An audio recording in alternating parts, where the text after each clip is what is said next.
I first met Zig in the mid-'80s when he was banding at the long-running bird banding station on Dolly Sods in the beautiful high Alleghenies of West Virginia called AFMO. Professor Zig has so much enthusiasm and knowledge about birds, and he loves people and loves to teach.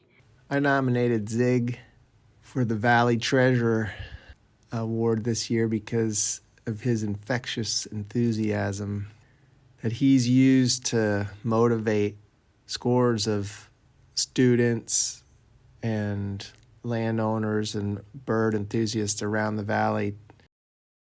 A number of years ago, bluebird boxes began appearing in our community, and over the years more and more boxes were added, and they were so professionally erected, and we just assumed it was a state project.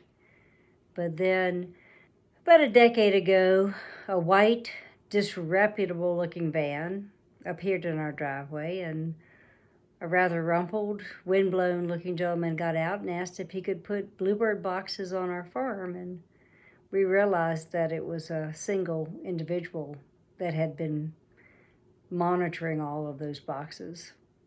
He was the bander who, along with just a couple other folks, extended the season way into October, establishing a much clearer picture of the extent of migration in the big mountains. He was obviously a man who appreciated thoroughness, even if it meant working in the cold and snow.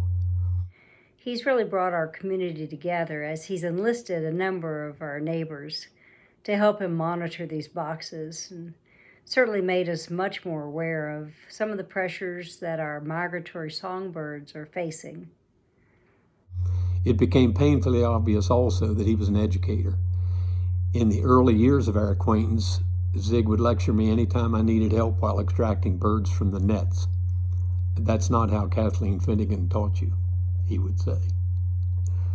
After I got my own permit and started banding with Zig, he would give me the A to Z lecture about aging and sexing many of the warbler species and others that we banded at AFMO.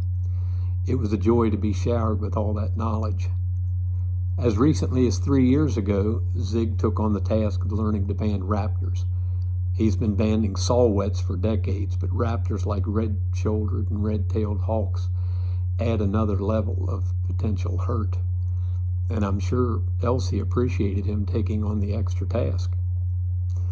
But he was like the proverbial kid in a candy store. He's now involved with an American kestrel banding project with a number of kestrel boxes added to the 100-plus bluebird tree swallow boxes he's been monitoring in Rockingham County for decades.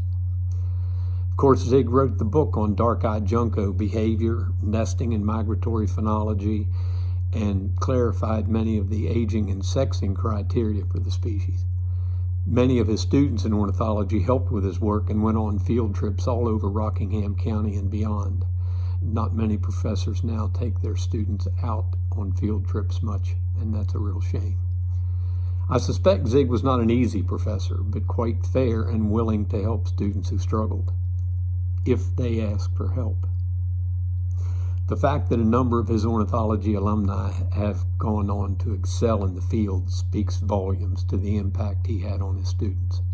In the years that he has taken field trips, done banding demonstrations, birdhouse trails, all of the time encouraging the participants and the landowners alike to dig in and get their hands on participating with conservation in the valley. He deserves this award because he has worked for decades tirelessly on his own, using funds, his own funds, and to make this valley a more beautiful place, not only for people, but also for wildlife. Well, Zig, here's to the next red tail.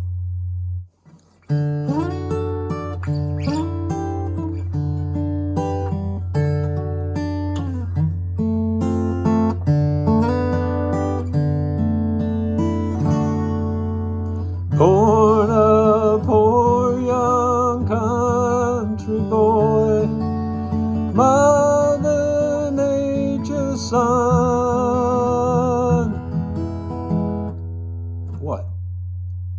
talk about Zig. Okay.